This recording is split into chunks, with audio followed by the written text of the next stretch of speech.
Bulletin में सबसे पहले बात करेंगे अपोजिशन इत्तेहाद के अहम राब्ते की। आसिफ अली जरदारी ने जमीयत उलमा इस्लाम के सरबराह मौलाना फजलुर रहमान को टेलीफोन किया है। तर्जुमान बिलावल हाउस के मुताबिक दोनों रहनुमाओं के दरमियान मुल्क की मजमूई सियासी सूरत हाल पर तबादला ख्याल हुआ। तफसीलात हासिल करते हैं नुमाइंदा जियो न्यूज कामरान रजी से। कामरान, के अपडेट्स हैं आपके पास?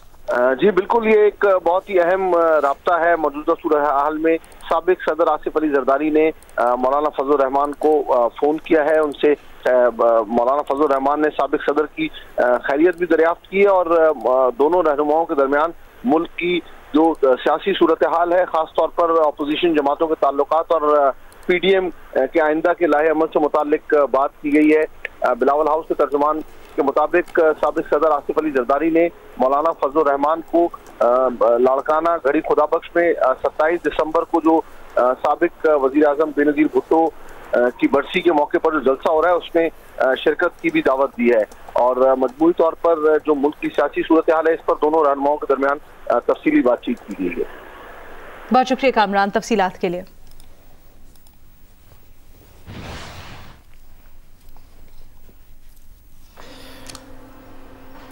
और अब आपको बताएं कि वज़ीर आला पंजाब की मुआविन खुसूसी बराए इत्तलात फिरदौस आशिक अवान ने कहा है कि लॉन्ग मार्च और इस्तीफों की गीदड़ भपकियां देने वालों का लॉन्ग वॉच हो चुका है। एक बयान में उन्होंने कहा कि इस्तीफे सिर्फ ड्रामा है, PDM का टोला कभी इस्तीफे नहीं देगा, मुल्क की दौलत बेदर्दी से लूटने वालों में लॉन्ग मार्च की हिम्मत नहीं। वज़ीर आला पंजाब की मुआविन खुसूसी हैं फिरदौस आशिक अवान। वो कहती हैं कि लॉन्ग मार्च और इस्तीफों की गीदड़ भपकियां देने वालों का लॉन्ग गवा चुका है। एक बयान में उन्होंने कहा कि इस्तीफे सिर्फ ड्रामा है, PDM का टोला कभी इस्तीफे नहीं देगा। मजीद कहा कि कनीज़े अव्वल और कनीज़े दोम की हालत काबिल रहम है। कोरोना वबा में इंसानी जिंदगियों को दाव पर लगाने वालों को शर्म है नहाया। फिरदौस आशिक अवान ने इल्ज़ाम लगाया कि अपोजिशन ने ढिठाई का मुजाहिरा करके कोरोना के मरज में इजाफा किया।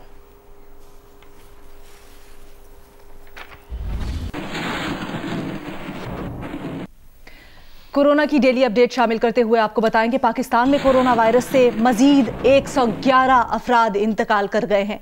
24 घंटों के दौरान कोरोना के 2256 नए केसेस सामने आए हैं। NCOC के मुताबिक 23 दिसंबर को 37,173 कोरोना के टेस्ट हुए। कोरोना टेस्ट मुस्बत आने की शरह 6% रही। NCOC के मुताबिक सबसे ज़्यादा अमवात सूबे पंजाब में 46 और सूबे सिंध में 34 हुई। इस वक्त कोरोना के 2878 मरीज मुख्तलिफ अस्पतालों में ज़ेरे इलाज हैं। 329 मरीज वेंटिलेटर पर हैं।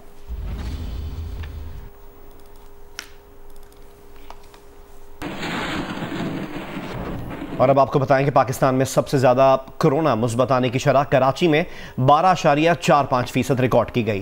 कोरोना मुस्बत आने की शरह में पेशावर 10.9% के साथ दूसरे नंबर और एबटाबाद 7.8% के साथ तीसरे नंबर पर है। सूबों में की अगर बात की जाए तो सूबों में सबसे ज़्यादा कोरोना वायरस मुस्बत आने की शरह सूबा खैबर पख्तूनख्वा में 8.5%, सिंध में 7.8% रिकॉर्ड की गई। आज़ाद कश्मीर में कोरोना मुस्बत आने की शरह 6.17% और NCOC के मुताबिक सूबा बलूचिस्तान में कोरोना मुस्बत आने की शरह 5.6% है।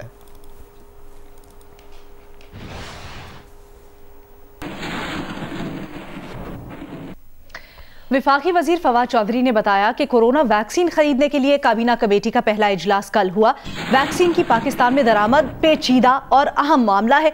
कमेटी का टारगेट है कि बेहतरीन वैक्सीन कम कीमत पर पाकिस्तान में जल्द अज जल्द मुहैया हो। विफाकी वजीर फवाद चौधरी ने मजीद कहा कि कीमत से ज्यादा अहम वैक्सीन का मुकम्मल महफूज होना है। मायार पर कोई समझौता नहीं किया जाएगा।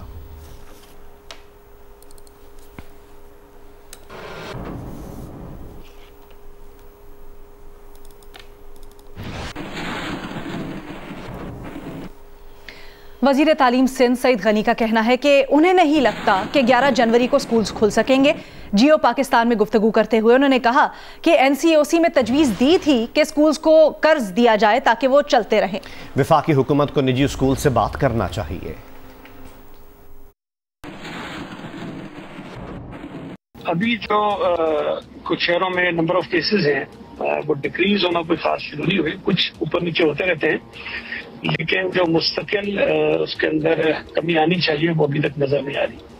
तो अभी तक ये तो नहीं है कि खुलेंगे नहीं खुलेंगे। मुझसे पूछा गया तो मेरा अपना अंदाजा ये है कि जो हालात मुझे नजर आ रहे हैं उसमें मुझे नहीं लगता कि 11 जनवरी को स्कूल खुल सकेंगे।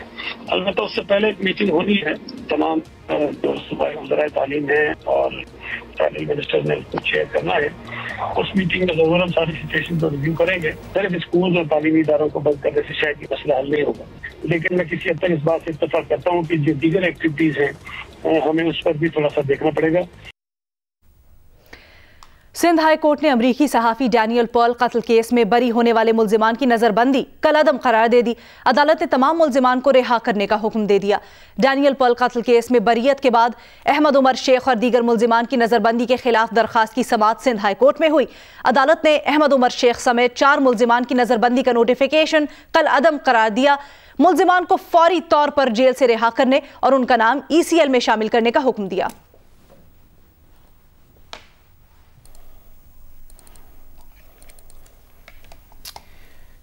लाहौर में 13 दिन बाद सफाई के ऑपरेशन का आगाज हो गया है। लाहौर वेस्ट मैनेजमेंट के वर्कर्स और मशीनरी मैदान में आ गई है।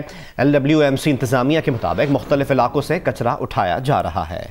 तफसीलात जानते हैं, उमे फरवा हमें ज्वाइन कर चुकी हैं। उमे फरवा, कितनी मुस्तैदी से ऑपरेशन इस वक्त जारी है?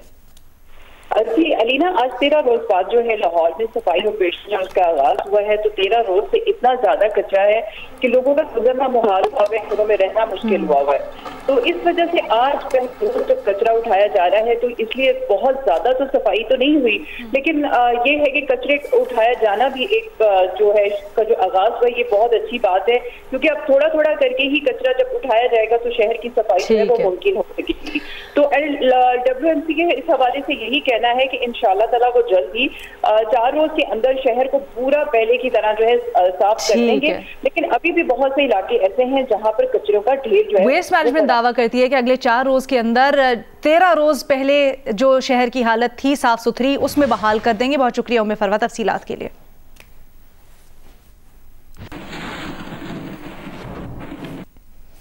कराची से खबर है, जहां मलीर एक्सप्रेसवे मंसूबे का संगे बुनियाद chairman people's party Bilawal Bhutto आज रखेंगे। मलीर एक्सप्रेसवे जाम सादिक पुल, शाह फैसल कॉलोनी रोड और फ्यूचर कॉलोनी से काठोर तक जाएगा। तफसीलात जानते हैं अपने नुमाइंदे से। सुलेमान सादत खान ने हमें ज्वाइन किया। सुलेमान, ये संगे बुनियाद कब रखा जाएगा और ये भी बताएगा कितने अरसे में ये मनसूबा मुकम्मल होगा? हाँ जी, देखिए 3 साल में इस मंसूबे ने मुकम्मल होना है और 3 साल से ज्यादा का वक्त भी लग सकता है। 27 अरब रुपए का ये मंसूबा है। पब्लिक प्राइवेट पार्टनरशिप के तहत ये सिंध हुकूमत का ये मंसूबा है और इस मंसूबे की खास बात यह है कि जो शहर में जितनी हैवी ड्यूटी ट्रैफिक है वो हैवी ड्यूटी ट्रैफिक जो है वो नेशनल हाईवे तक जो है वो लाने के लिए इसके मंसूबे का जो है वो संगे बुनियाद आज रखा जा रहा है। 38.5 किलोमीटर ये तवील है और ड्यूल कैरेज भी होगा। 3 ट्रैक्स आने के और 3 ट्रैक्स जाने के होंगे और 27 अरब रुपए इसकी जो है वो लागत बताई जा रही है। और ये मलीर नदी की जो है वो साथ जो है वो इसे तामीर किया जा रहा है और बाएं जानिब जो है वो इसकी तामीर होने जा रही है। आज इसका संगे बुनियाद रखा जाएगा। इस पर स्पीड जो है वो 100 किलोमीटर फी घंटा होगी। और जो प्रोजेक्ट डायरेक्टर है नियाज सुमरो, उनसे हमारी बात हुई है।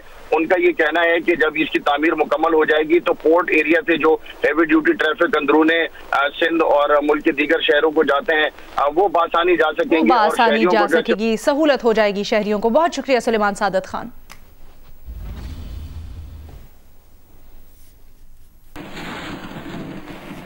कराची से एक और खबर शामिल करें। कराची के इलाके केवाड़ी में 2 रोज के दौरान 2 अफराद जान बहक हो गए और 20 से ज्यादा अफराद को हालत गैर होने पर हॉस्पिटल मुंतकिल किया गया। पुलिस ने इलाके में किसी भी गैस के इखराज के इम्कान को मुस्तरद कर दिया है। तफसीलात जानते हैं काशिफ मुश्ताक से। काशिफ, क्या वजह बताई जा रही है, लोग क्यों अस्पताल में जा रहे थे इतना ज्यादा? फिर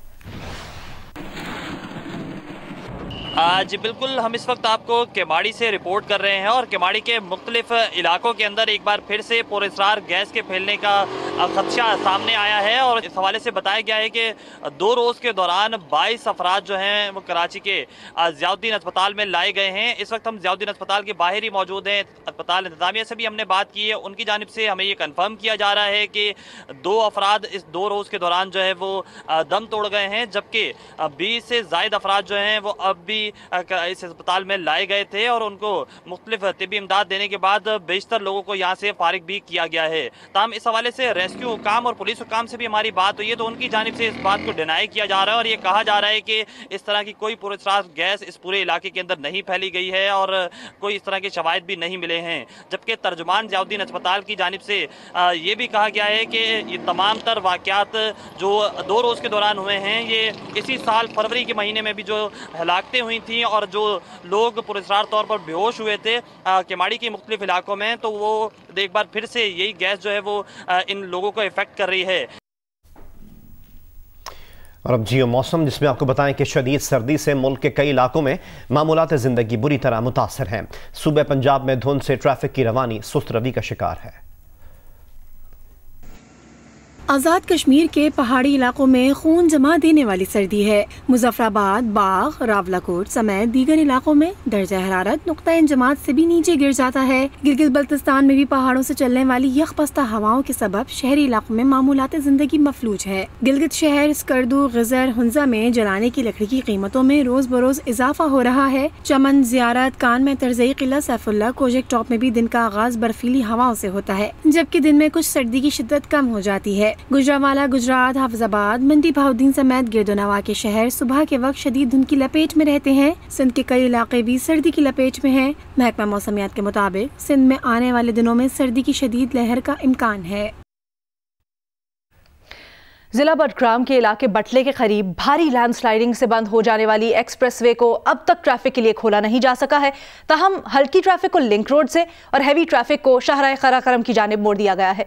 बडग्राम के इलाके बटले के करीब हजारा एक्सप्रेसवे गुज़श्ता शाम भारी लैंडस्लाइडिंग से बंद हो गई थी। पुलिस का बताना है कि शाहराह की सफाई के लिए FWO तेजी से काम कर रही है और शाम से पहले शाहराह ट्रैफिक के लिए खोल दी जाएगी। विफाकी वजीर इत्तलात सेनेटर शिबली फराज कहते हैं कि सेक्युलरिज्म का प्रचार करने वाला भारत इंतहा पसंदी और दहशतगर्दी का मरकज बन गया। डिसइंफो लैब ने भारतीय झूठ के कारोबार का पोल खोला। शिबली फराज का कहना है कि बरतानवी रेगुलेटर ने भारत के निजी टीवी चैनल के पाकिस्तान मुखालिफ नफरत अंगेज बयानिए का पर्दा चाक कर दिया। बरतानवी रेगुलेटर ऑफकॉम का नोटिस भारत की आलमी सतह पर रुसवाई का मजहर है।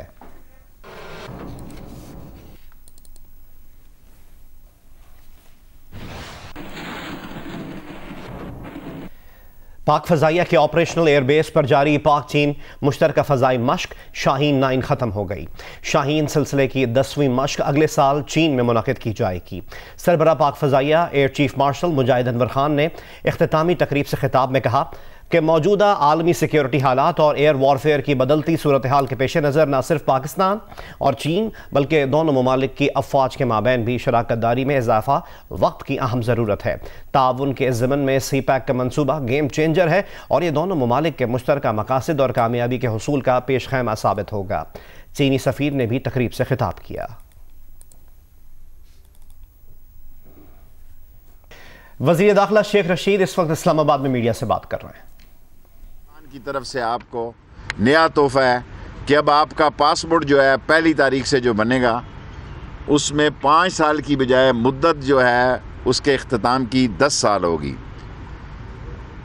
28 अप्रैल से नया पासपोर्ट लॉन्च करने जा रहे हैं। 120 दिन का हमारा टारगेट है। नया पासपोर्ट लॉन्च करेंगे ताकि सारे उसमें डेटा आए और मुल्क की रिस्पेक्ट हो। आज से ही पासपोर्ट SMS सर्विस रावलपिंडी सारे पाकिस्तान में शुरू की जा रही है और इस SMS सर्विस का बुनियादी मकसद ये है कि हम 6 महीने पहले जिसका पासपोर्ट ख़त्म होगा उसको SMS के ज़रिए इतलात कर देंगे, भाई तू अपना पासपोर्ट बना ले, कल जो तू किसी मुसीबत में फंसेगा तो तू अपना पासपोर्ट बना ले ताकि आप किसी मेन मुसीबत में ना फंसें। 1 जनवरी से पूरी दुनिया के लिए ई सर्विस शुरू कर रहे हैं 151 मुल्कों में। और आखिरी बात जो प्राइम मिनिस्टर साहब ने मुझे हदायत की है, इसमें ऑनलाइन पासपोर्ट सर्विस थोड़ा टाइम लगेगा, ये 120 दिन से ज़्यादा मसला है, लेकिन प्राइम मिनिस्टर साहब ने कल इमरान खान साहब ने हदायत की है कि इंटीरियर मिनिस्ट्री 7 दिन का तमाम वो मुल्कों जो पेट्रोल पंप हैं स्मगल शुदा आयल जो कि कमो बेश 2 से 3 बिलियन US डॉलर का बनता है, उसकी ख़रीदो फ़रोख्त बंद कर दें, वरना इंटीरियर मिनिस्ट्री उनका पेट्रोल पंप बंद कर देगी। और ये कल के फ़ैसले हैं, और अगर कोई फ़ैसला रह गया है तो 124 घंटे में 120 दिन के अंदर एक्सप्रेस पासपोर्ट भी जारी करने की सलाहियत, यानी सुबह दें और शाम को लें। और ये जो वज़ीर दाखिला शेख रशीद अहमद पासपोर्ट से मुतल्लिक मीडिया को ब्रीफ कर रहे हैं।